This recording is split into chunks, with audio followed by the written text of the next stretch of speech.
morning, everybody. As Tom said, my name's Shannon Leston. I work for Recap Advisors up in Boston, Massachusetts. And my role predominantly in all of this is as a RAD transaction manager in addition to being a consultant. So I've actually really enjoyed meeting a bunch of you that I've spoken to on the phone. So I thought yesterday was a really wonderful day. And I have some fantastic panelists on my left that I'm going to introduce in just a few minutes after I give you an overview of what we're going to talk about.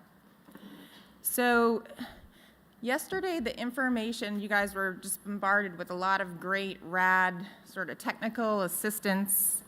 And actually, I need the clicker.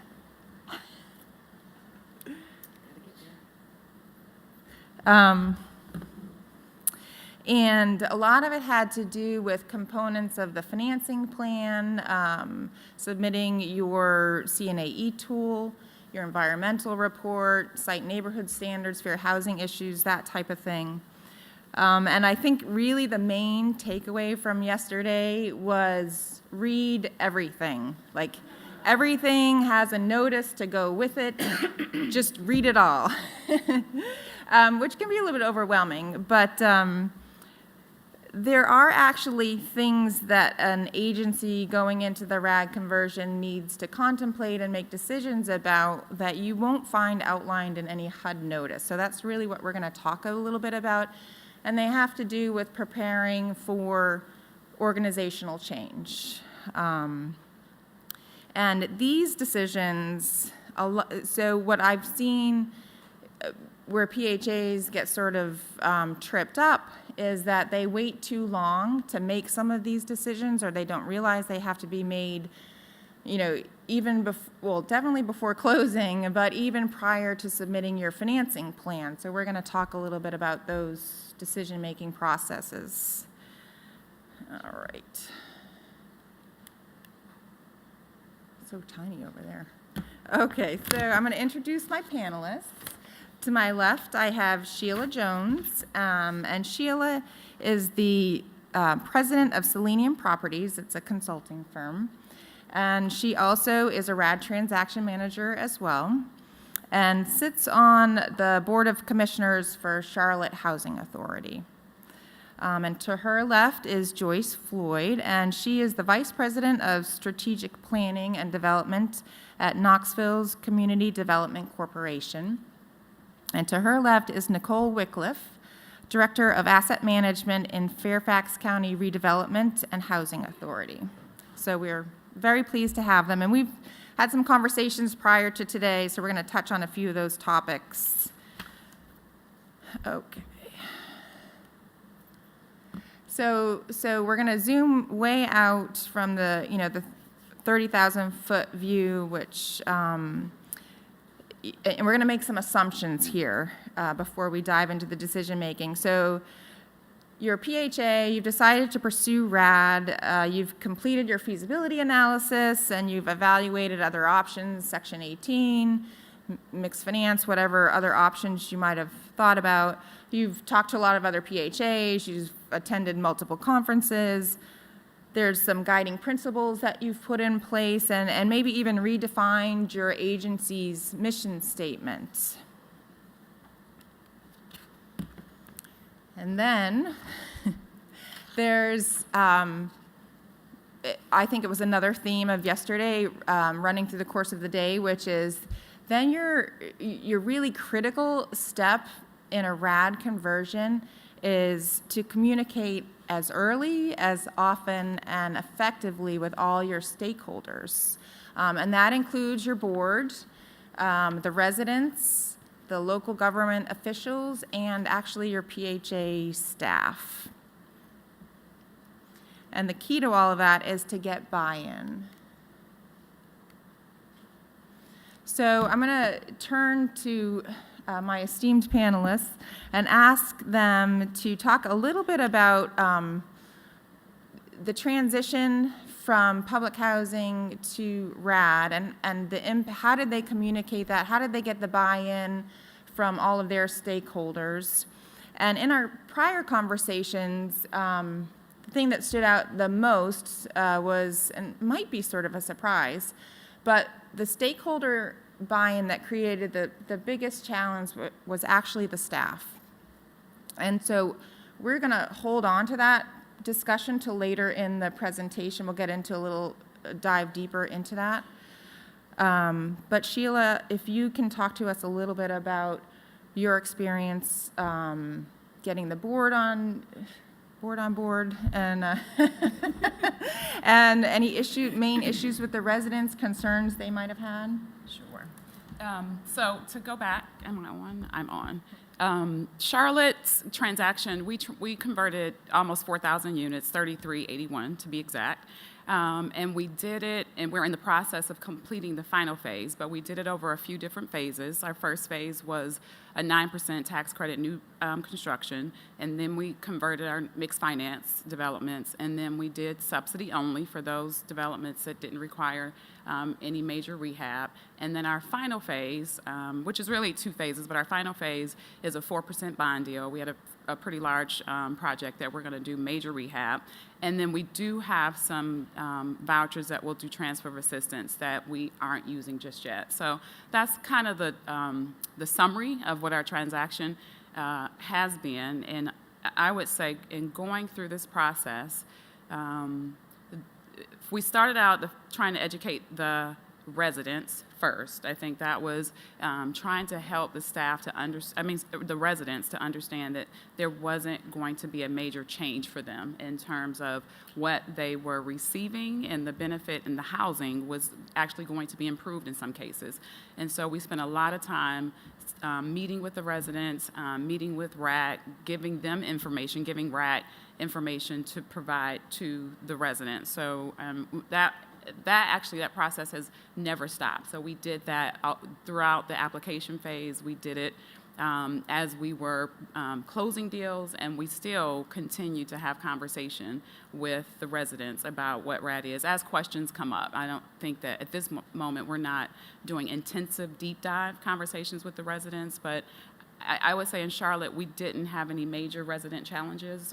People seemed to understand what we were explaining and what we were trying to do. So we didn't experience what maybe some other jurisdictions may have with the residents. Where we, in terms of stakeholders and board development, so sitting on the board, you sit with a group of folks who don't necessarily understand HUD, public housing, RAD, Section 8, I serve with, business leaders, community leaders, people who come from different places, different organizational structures. And so trying to help them to understand what RAD was a challenge. And I guess, let me go back a bit. So I was previously employed by the Housing Authority, left the Housing Authority, went to work for a bank, and then came back to work on the board. So I was able to help staff talk to the board in the language that they could understand, to understand the difference in terminology, moving from ACC to RAD. What does it mean? Are we losing anything? Is there a trick in it? And and those were some of the conversations, again, because you're talking to and presenting a lot of data and a lot of terminology to a group of people who are there to make policy decisions. But previously, they had gone through an education process on public housing mainly. I mean, we have a voucher program, but by and large, a lot of the understanding was trying to help people transition their mindset on the board from one subsidy platform to another subsidy platform. And so that, again, we continue as we get new board members. It's like starting all over again every single time, because you have to, again, terminology and simplifying to make sure that the board can communicate outward to the community. So that would take me to another place that in Charlotte, we had some opposition from the local elected officials. And one of the things that we initially heard is that, well, hey, you guys aren't serving your mission. Somehow, some way, the misunderstanding that RAD was something different. It was something different in terms of subsidy or money or we heard all sorts of stuff, but the main concern that we heard from some of the elected officials was that we're concerned that in some of this creative movement that somehow, some way, you're not serving the mission. So we, and as late as last week, we are still providing presentations to the city, to the mayor, to city council. Again, every time there's an election cycle, we have been presenting information, trying to make sure that people understand what RAD is and understand that there isn't some less or some lack being provided to the community. You gotta press your button. I think we've done what we call the Neapolitan version of RAD conversions, because I think we've done just about everything out there that you could possibly do. I think Greg mentioned yesterday the Radomatics. Those are the great ones. You just close those deals, run right on. There's no rehab needed. We've done projects that have the light rehab needed that we had internally funded with capital funds and operating reserves. We've done major rehab that we've needed 4% credits and bonds on with gap financing, which we used a new tool that has been a little painful called the Fannie Mae Roar. We've done 9% deals to go with our demolition and new construction projects. So we've done rent bundling, rent blending, transfer of assistance, just about everything that you can think of. And I think that's one thing to remember, that as you go through this process of just thinking about it, there are a lot of options out there for your different properties. It's not just pick one and that has to be what you do agency-wide, because your properties are probably all different. To date, we've got about 2,200 units in the first approval, and we're in various stages of closing those properties. About 1,700 units we've already completely closed and have transitioned to the Pbra side, which is what we have selected to go for. We're in various stages of those other 1,700 units on the waiting list in some phase of closing. And our remaining properties, we've got about 1,200 units still on the waiting list that are getting ready to come up. And so my hope is that that notice and getting those CHAP awards is going to be pushed out a little bit so that we can finish up these last 1,700 units, because we have to start focusing on those. A little bit different process. One of the first things that we thought we needed to do was give our board a good education of what RAD meant, because ultimately we had to have their approval and buy-in before we moved forward. So at the very beginning, we had a half-day strategic planning process with our board of directors. We went through the process with them, laid out some of the estimated plans of what we thought would happen at each of the different properties, knowing that for many years to come, they were going to have board agenda items that they were going to have to approve. And that process has made it so easy, because you can refer back to, well, remember what we told you in the strategic planning process, and it's like approved. So I think board buy-in is very, very special and critical up front. The next thing was the residents. I think the biggest fear when you start hearing things out there from the residents' point of view is, how is this going to affect me? Am I going to have my same unit? Is my income going to go up? So very early on in the process, we had multiple meetings with the residents. And for the property that was going to go through the demolition and the new construction, we actually worked with and formed an advisory stakeholders group, knowing that the city's going to see stuff happening as well. So we formed a group that had the local area churches involved, because in this site, we had 3 churches that were right up against the property. We brought in the school system. We have a Boys and Girls Club in that property, so we brought their advisory group in. The transit system, because we knew we needed a bus stop added to that area. So we formed a group of about 15 community-wide stakeholders so that they could hear and be involved in the planning as well, so that when they hear stuff out in the community, they would know, well, that's not really what's happening. It's also worked very well then that they could be one of our biggest supporters and going out and giving information when they would hear stuff. The next thing we did, and this was also very key for us, specifically to the demoed site, we met with the city officials and the councilmen that were over that district area, and we walked them through the process. This property was old, and it needed severe infrastructure improvements. I mean, they were just bad. So working through this process, we were so fortunate to get total city buy-in that for the infrastructure needs, so far they have committed over $13 million to the project just because it was in one of their planned redevelopment areas. So that was key as well for us. And then one thing that we were very fortunate to do, very early on, we went and talked to our state finance agency, knowing that we were going to need a lot of competitive 9% credits to make these deals work.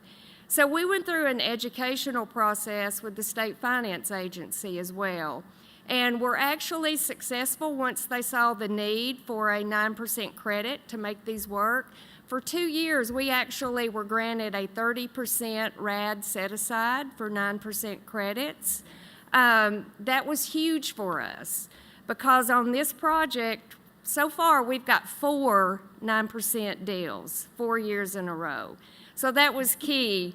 To other developers, they did not like to see me coming into the room. But now we do still have, the set-aside has now gone back to just a PHA set-aside, but because we did such a good education up front, the State Finance Agency gives priority to RAD properties. So I think one key thing, as you go forward is the more people you can keep updated and informed on what this is going to mean. It's basically making your units be viable for 20 years past what they could be right now. So I think education of everybody is key in this process. So I guess Joyce and Sheila probably picked up on majority of it, but quick overview of Fairfax County. We are fully converted. So as you have the Neapolitan, we are probably 2 flavors. So we're a Radomatic and maybe, a vanilla chocolate, whatever flavor you like. So we converted no financing on any of our properties. Originally going in, as you said, buy-in to your board is huge. So we did 2 phases of financing, of conversion. And the reason why we broke our phases down is we have scattered site units, very unique to not many PHAs. So what that means, we were owning units within condo developments, owning units within a townhouse community. So there, when you start getting into your CNA, how do you do that for the building? Because we don't own the building, we own the units. So a lot of interaction also with HUD in the beginning to get through that. But the reason why we broke in 2 phases is our first phase, let's get the low-hanging fruit, which we knew it didn't need much work, if any, but it was going to be a lot of what we needed to go through because we didn't own the full development. Our second phase, we figured we may have to look at some tax credit deals or some type of local financing. So that's how we broke up our 2 phases. But as we got our capital needs assessment in, reviewed them, and it's key to have also interaction with your CNA provider because there may be some things that you do at turnover that may not need to be in the CNA. So after actually reviewing our CNAs, we decided that we would fully convert with no financing. And some of our ones that, in year 5 and later that had some higher capital needs, we would look after conversion of tax credits or whatever the case may be for financing those deals. So that's the approach that Fairfax took. No financing did not mean it was an easy conversion in any way. Again, I think what was key is the buy-in with your board.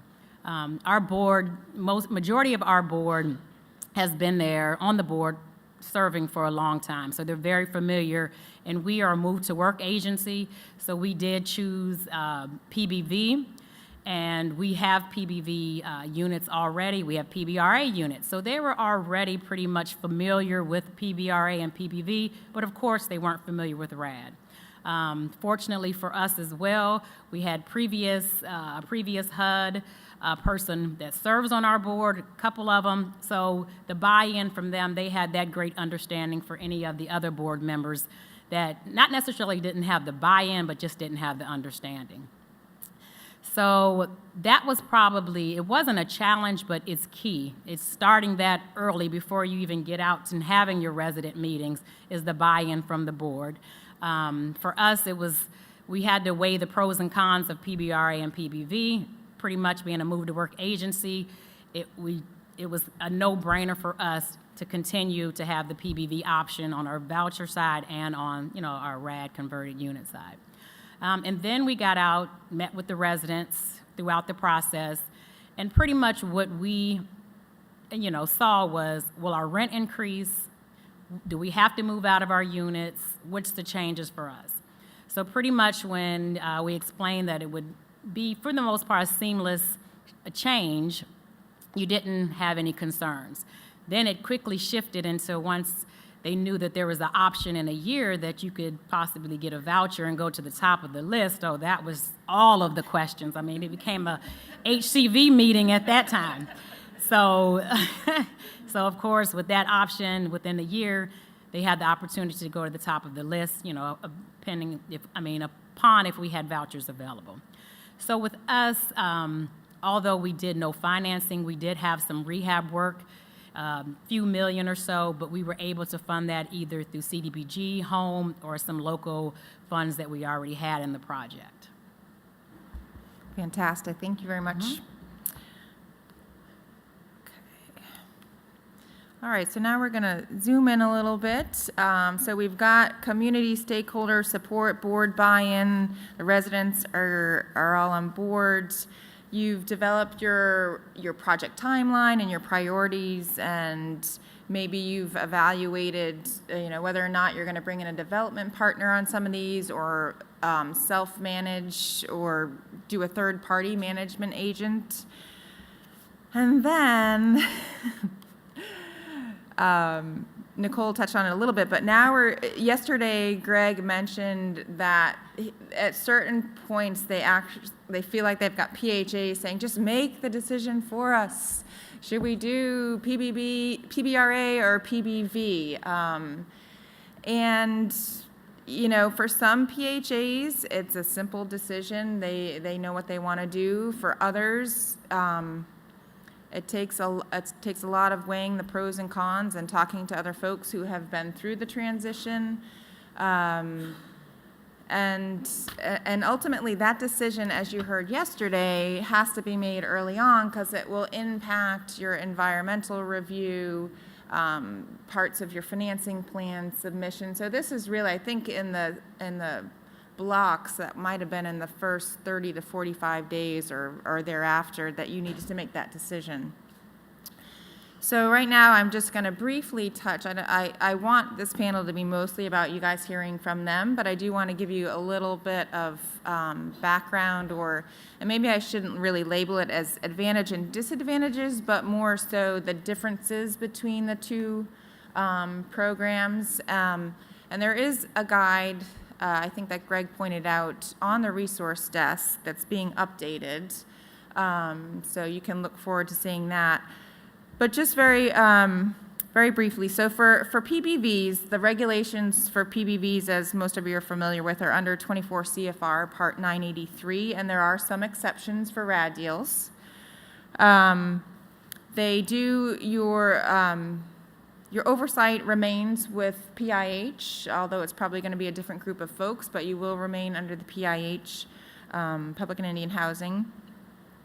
And a lot of PHAs already operate a housing choice voucher program. So you've got staff in-house that know the program, that know the regulations, that know, occupancy requirements. So there's not a whole lot of education that has to happen on that end. And then a subset of the Housing Choice Voucher Program is the PBV program. And just because you have a Housing Choice Voucher Program doesn't mean you have a PBV program. So that's also something to think about, because there's some ramp up in education that goes along with that as well. So in the PBV program, your tenant certs and your waitlist management stays with the PHA. And you can, this is one we hear a lot, so under PBV you do earn, the PHA earns an administrative fee, which can sometimes influence decisions. So on the disadvantages, there is this issue with congressional appropriations that comes up, that the renewal funding for the Housing Choice Voucher Program can often be prorated. Now, I don't think it was too bad last year, but the way it works with RAD is that you have an allotment for your Housing Choice Voucher Program, which means if it's prorated, you've got to figure out how to house all of your existing residents with less money. The RAD project does not get impacted, so I'm not sure if this is written anywhere, but so the RAD project you must always fully fund, which means that it's the rest of your Housing Choice Voucher Program that you've got to figure out, how do I manage that shortfall? So that is probably one of the bigger disadvantages. Also related to choice mobility, this is probably a little bit too technical, but it did come up yesterday that Gas from Austin, they're coming up on their 2 years for their Pbra conversion, in which the folks can come in and request a voucher and move to the top of the wait list. And she actually said that they were not going to open their Housing Choice Voucher wait list because of that, not knowing who would come in. There would be a flood of folks, but there are limitations to the amount of turnover vouchers that go to RAD, and not everybody is completely aware of that. So, and they are different for PBV versus Pbra. In PBV, if your RAD PBVs put you over the 20% of your authorized Housing Choice Voucher Program for PBVs, then you can limit the RAD turnover vouchers to 3/4 of the turnover inventory.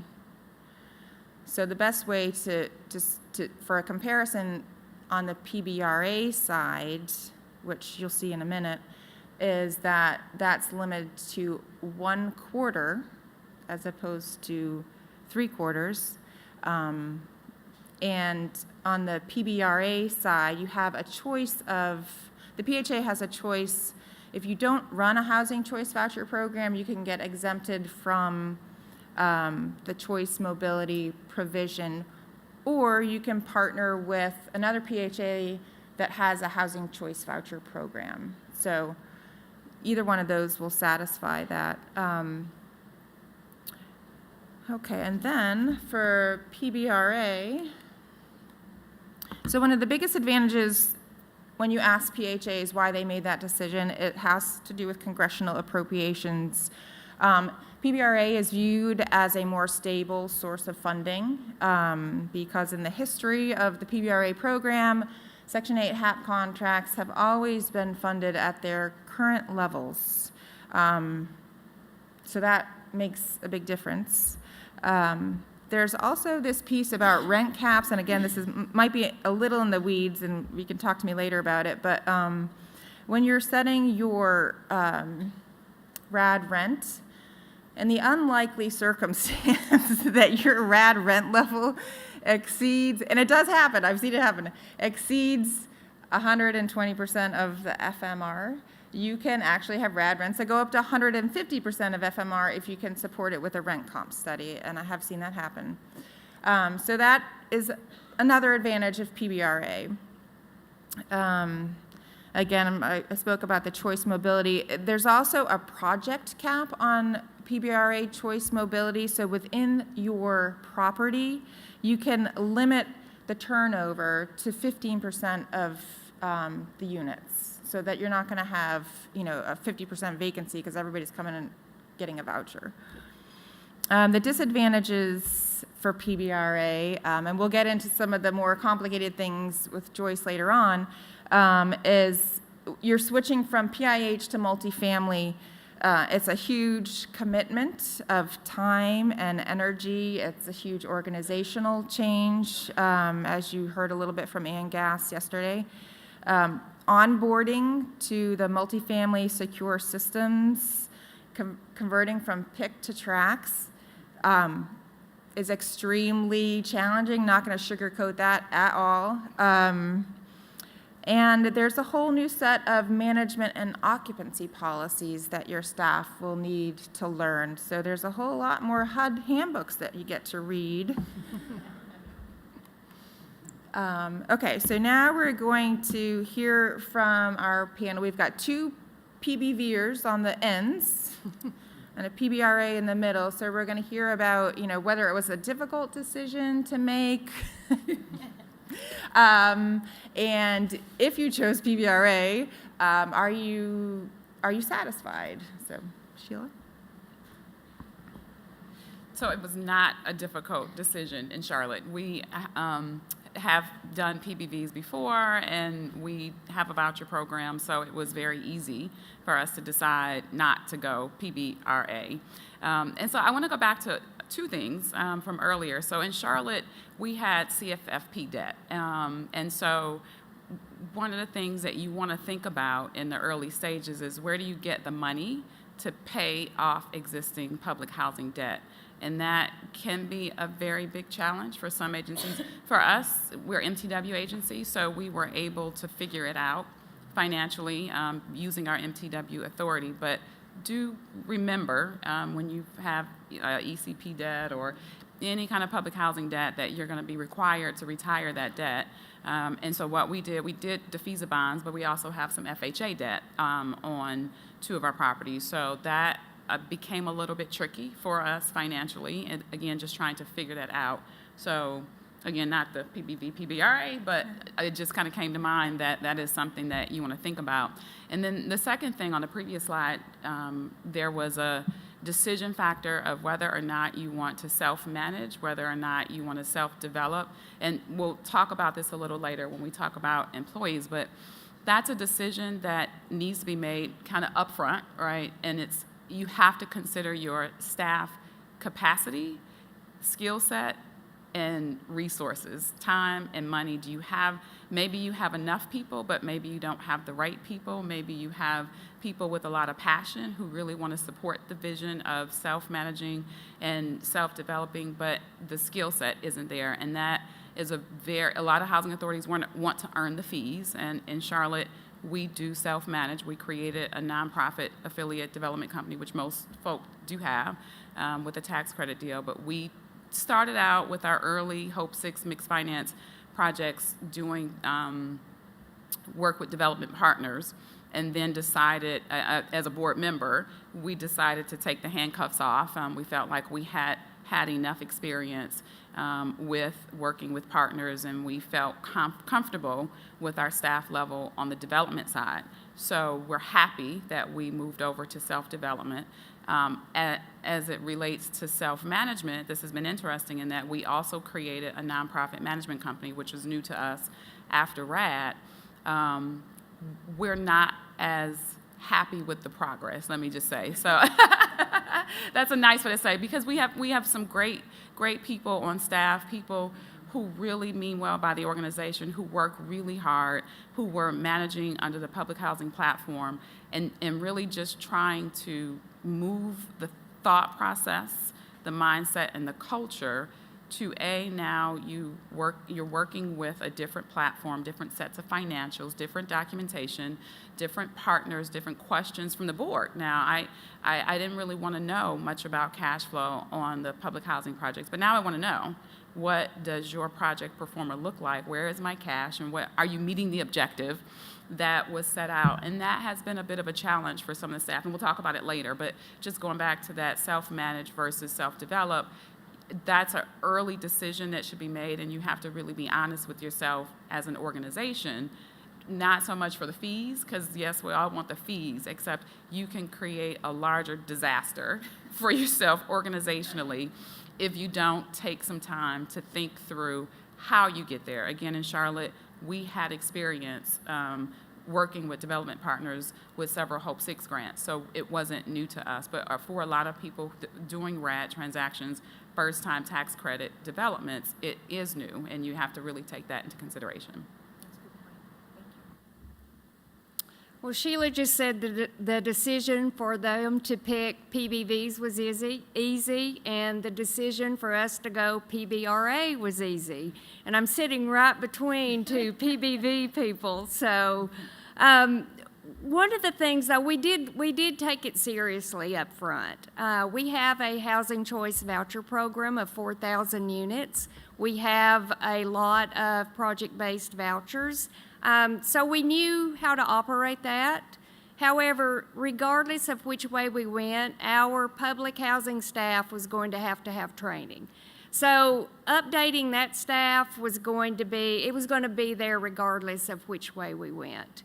One of the things that was key to our decision process was when you went back and looked historically at the funding levels for the multifamily side and project-based Pbra, you've got a lot of people out there that have a whole lot more weight when it comes to lobbying and talking to Congress about the appropriation process. So we knew that looking at the money, that long term, that for us, that looked to be a much more stable funding process to go to. The other side to that was on the voucher side, if we did PBVs, and Sheila mentions this, or no, I think it was Shannon, if funding is cut in future years, let's just say that, okay, now you're at 95% of your HAP. All of a sudden, you have to fund all of your project-based vouchers first. So your remaining pot of money all of a sudden has shrunk. So for where you started, and let's say you could actually house 500 additional families, now all of a sudden, based upon the rents that you're looking at now for rent reasonableness, now you can only help 400 people. The market in Knoxville is huge for the number of families on the waiting list. So it was key to us to look at, okay, how are we going to be able to help the most number of families in our community? And so for us going to Pbra, it was basically a no-brainer for us to go to that side of the funding umbrella on that decision.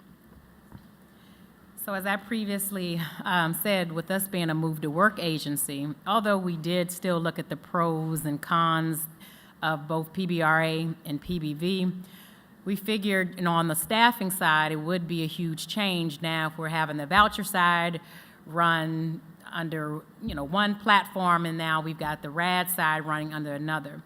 So that was one of our, pros, of course. Let's all have it uniform, and then we've got the same staff kind of running.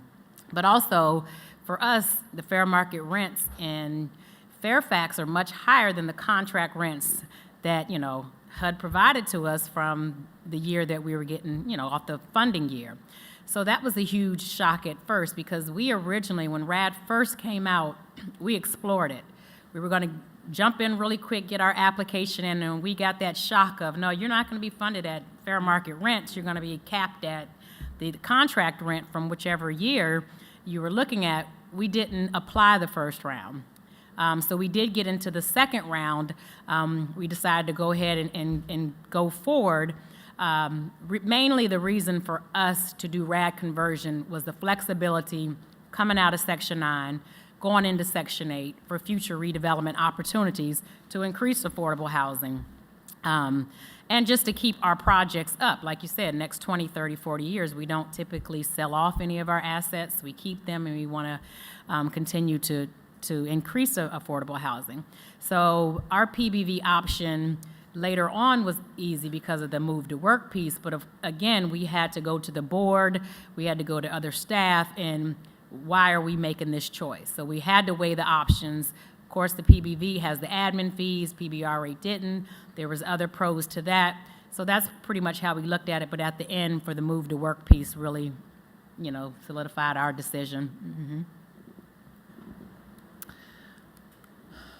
Okay, so now I'm going to try and speed things up a little bit here. So you've chosen your Section 8 platform, and you've done your underwriting, you got your lenders and investors on board, and now you got to work towards your financing plan submission and towards closing. And so we're just going to talk a little bit about the pieces of those that would present the biggest organizational challenges, and we touched on it a little bit prior to, but I really want to get into the post-conversion staffing piece. I think there's a lot of fear around, and you'll hear different opinions from different PHAs. There's a consensus up here, which made me feel better, about post-conversion staffing. And they can speak to it in a second, but some people will say, oh, you have to cut half your staff. There's no other way to do it. There's a differing opinion at the table up here, thank goodness. So we're going to hear a bit about, the fact that the salaries on the public housing side tend to be higher than in the affordable private world, so that's an issue. Whether you redistribute staff, so I want to hear a little bit from everybody how they got the staff. I know the staff buy-in was challenging, and I know Joyce did some training right up front with the staff, but how did you handle post-conversion staffing? So for us in Charlotte, we have something called the CHA University. So we kind of capitalized on that. And what that is kind of an internal training platform. It's where or the staff, sometimes I forget I'm not on staff, but it's where staff gets educated on whatever a new process or change in policy or any change in platform. It's a way for the organization as a whole to present this change. Sometimes we have change in policy. We had a media policy that we had to implement for some, we had a social media policy that we had to implement for some crazy issues. So that's a platform that we use. So we use our CHA University to start to educate the staff on what RAD was, what it is, how it might impact you at the application phase. So we started almost as early as we were talking, even though I said we started residents and then we started educating the board, but the staff was along the way because they were doing some of the presentations. So we started a process internally to minimize some of the anxiety of what this is and how it might impact us. We, as a board, had several retreats. So when I think about what Charlotte did in terms of staff, we looked at it organizationally, and we looked at it from a pure staff perspective, and then we had a technology piece.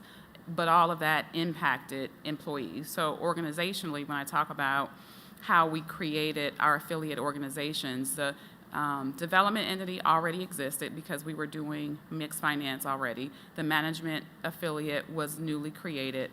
We had a social service affiliate that had really a lot of dust on it. We hadn't really done a whole lot with it, but we're kind of revitalizing that and putting together a business plan. So organizationally, post-RAD conversion, it caused us to think about what the business model looks like, period, for CHA.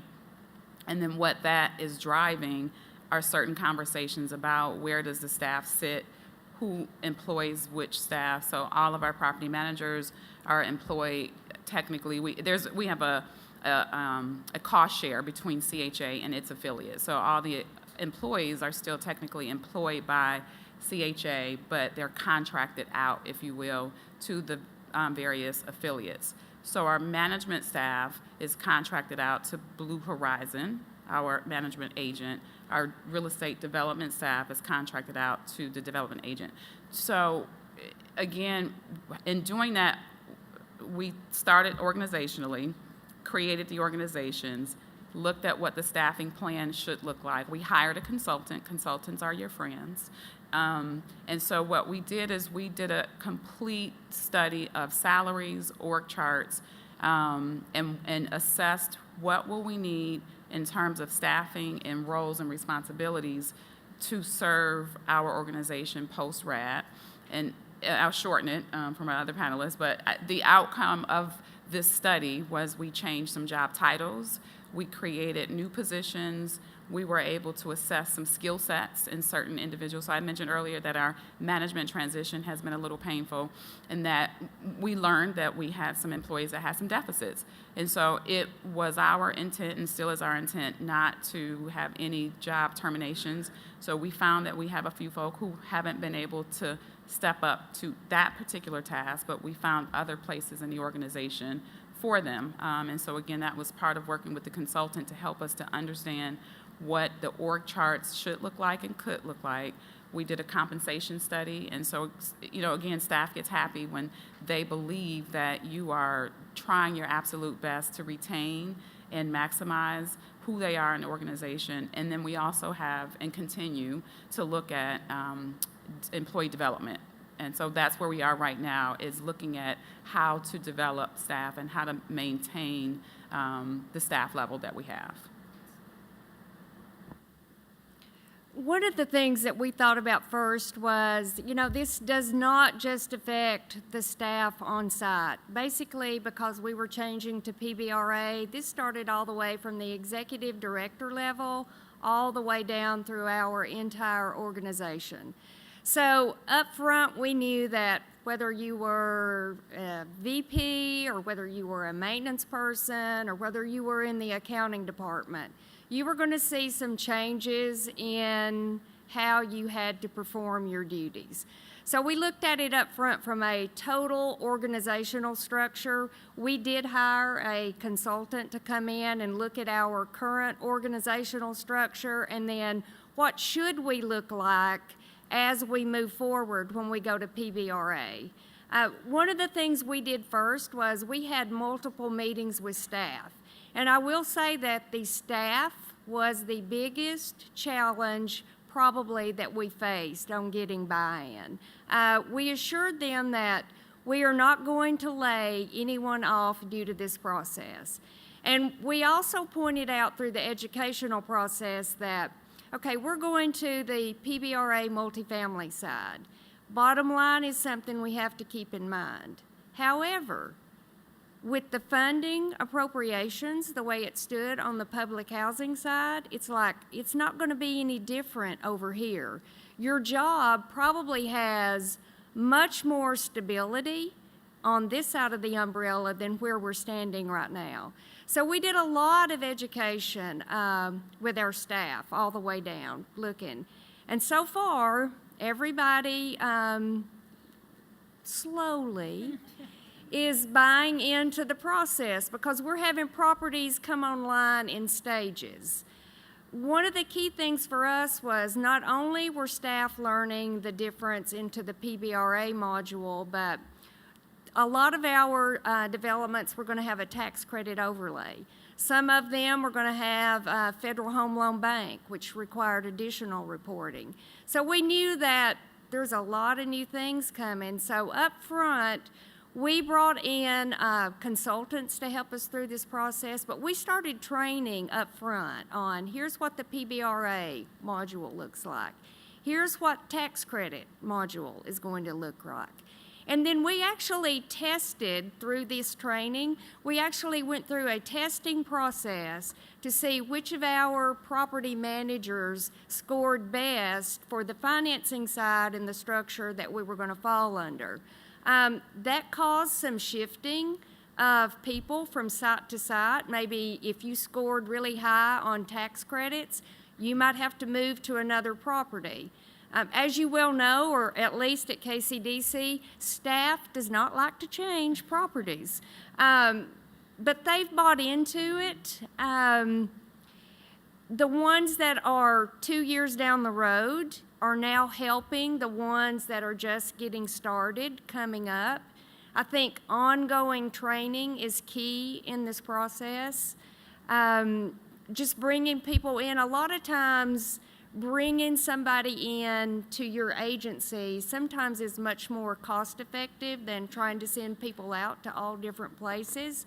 And one thing that I would say that was key to us, and it's much better for you all now than when we started, talking to other PHAs who have gone through a similar process to what you think you're looking at is key. It will keep you from making the mistakes that we made.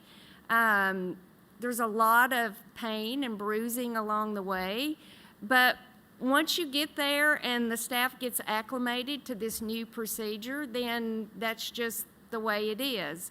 So far, as people leave, we really evaluate, is that position needed to be brought back? So through attrition of people leaving, shifting some staff around, we're staying on top of the budgeting process. We're a June 30 year end. We're right now in the middle of a huge budget process at work. So our budget projections for the next year actually look really good after this conversion, I will say. So that's good, but a hefty training up front, regardless of which Section 8 side you're going to, I think is key. I think assuring staff that if you can, and this may not be true for everybody, you know, it's a learning of a new job, but you're not going to lose your job. And I think that was one of the key things for us. And pretty much to mimic that, I think one thing that definitely is the buy-in of the staff, but they want to hear from not just your front line, they want to hear from your senior team. So what was huge for us is ensuring that not just the directors, the department directors were talking to their staff, but the agency director was really talking. We didn't have any reduction in force. We didn't anticipate, and we don't anticipate any reduction in force. But definitely, duties did have to shift.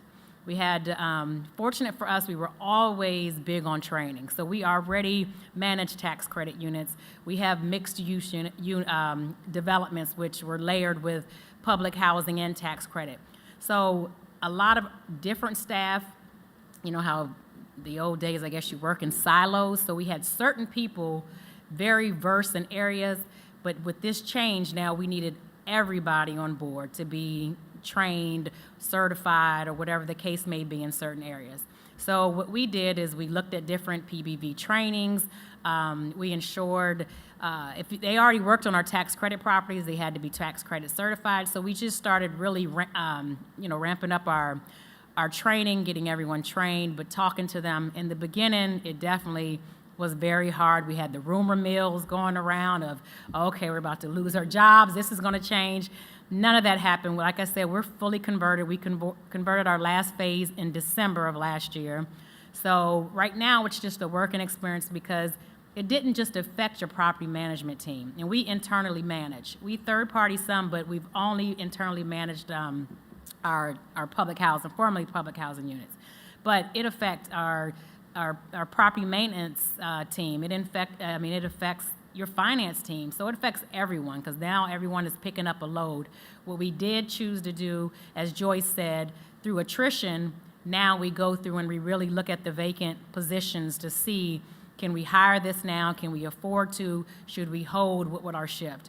What I would definitely recommend, what both of my counterparts right here did, was hire the consultant first. We hired our consultant after to come in, look at our organization. Are we flowing? How should we do this? So we haven't gotten our results yet back, but we did this after conversion. I recommend to do it before, as both Sheila and Joyce did. Okay, so we are, thank you very much. We are about to run out of time, and we're not through, so I'm just going to quickly flip through the remaining slides, and if there's anything up there that looks interesting to you that you would like to talk about later, feel free to come up to one of us. I know that there'll be a lot of questions likely for Joyce in terms of converting to Pbra, but you'll be around for the rest. Oh, you've got a flight. You're leaving. I will probably be here through noon. All right, so quickly, just a few other things to consider after the staffing.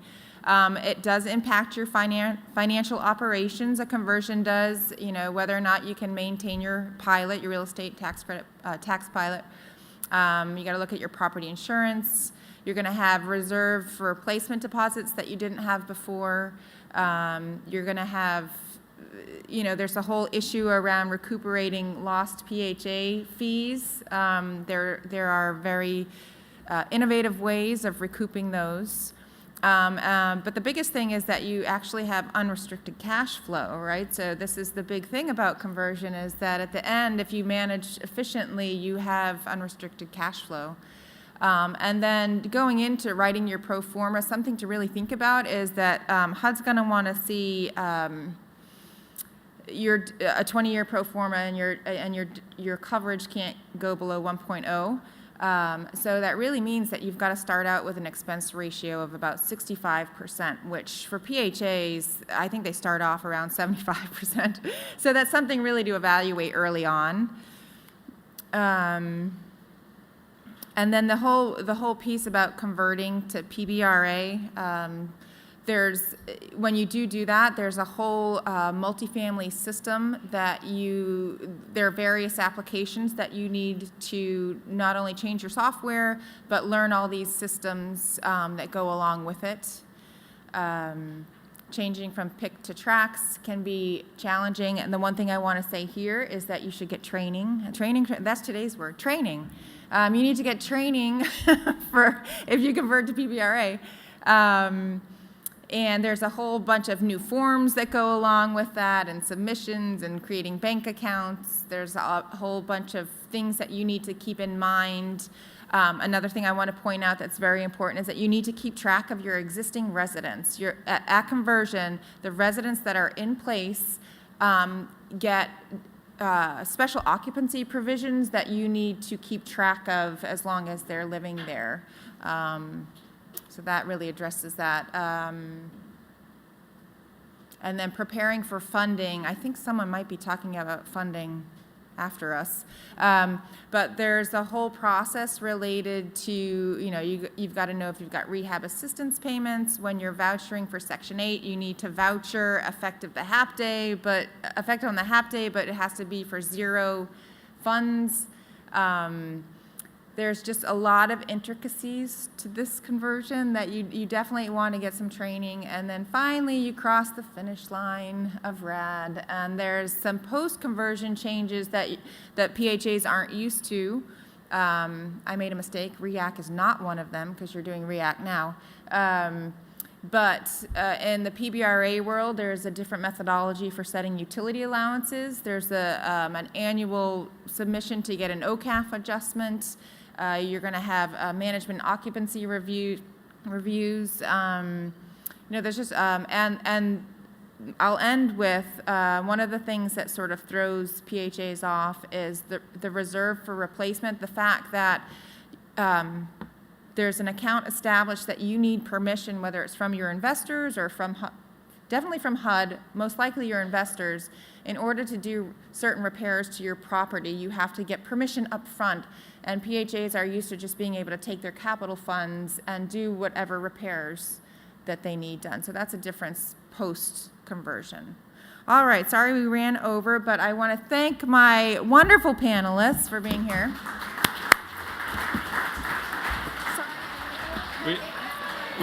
If you guys are okay, that was a ton of great information there, and we probably have time for a couple questions if you guys are. No questions. I know. Don't go anywhere yet. Is there any questions from the audience? Oh, not Greg. Oh, my God. This was a setup here. Do I qualify as audience? Right. All right. So Sheila, you offer a unique perspective because not only you are a former PHA employee and you're a consultant, but you're a board member. And so in Charlotte, because of the history of your agency, your stock was in very good shape, and you didn't have to do a lot of redevelopment. And your staffing, you've got a well-run organization, so converting didn't cause that much change. But what if you had been sitting on the board for an agency that had less stellar track record, maybe, and knew you had to redevelop a bunch of your properties, and we're going to have to bring in some development partners. And those development partners and the investors were saying, hey, I'm going to be the developer of this property. I'm going to also want to manage this property. So what if you had several properties where suddenly you weren't necessarily going to be fit to do the management? How much harder would that have been for you as a board? And could you think you could have weathered that storm? And what advice you have? Because I'm sure there's other PHAs here that are facing that sort of challenge of, I need to really develop the properties, but I may not be able to prove that I can manage some of them. Greg, that is an excellent question, because you are right. We were a little spoiled in Charlotte because of the expertise of our staff and the quality of our products. So if I think about what if we were challenged by having to have a development partner, which we did in the past. So we had already been in that path. So I guess I can speak not from a board member, but as an employee. At the time I was employed, we actually did work with third-party developers, and we had third-party management agents. So the concept in Charlotte of having self-managed properties and self-developed properties is fairly new. It would now, sitting on the board as a board member, wanting the absolute most creative and financially free project, it would have been tough for us to really buy into the RAD transaction up front. I think the selling point would have been the cash flow, right? So what you do is you sell the numbers and wanting to see what's the benefit to the organization. What do we give up if we partner with this development partner? If we decide that we're not capable at this moment to manage, what do we give up and what do we get? And so for me as a board member to sell, if I were selling it or listening for information, I would want to hear, how do we leverage these partners for future benefit? So the selling point is, maybe I can't develop today, but I use my third-party developer and my third-party management agents to train me, to help me understand how to work with your syndicators or your investor partners on the management side. What skill sets do I need to have? Where do we need to shore up internally if we think we might want to self-develop later? So I think that's a long way to say, as a board member, we would have been miffed about it, but understanding the overall long-term impact to the agency to make a decision to try to do something in-house that you're not capable of doing. It's an honest conversation among board members and staff members to be able to stand down to say, no, not right now, maybe later, learn something and get some experience, ask a lot of great questions, partner yourselves with third-party partners who have your vision in mind, and then you have a true partnership that at some point in time becomes your future ability to manage or develop. So that, I think, would be how I would suggest if someone were not sitting in the CHA seat.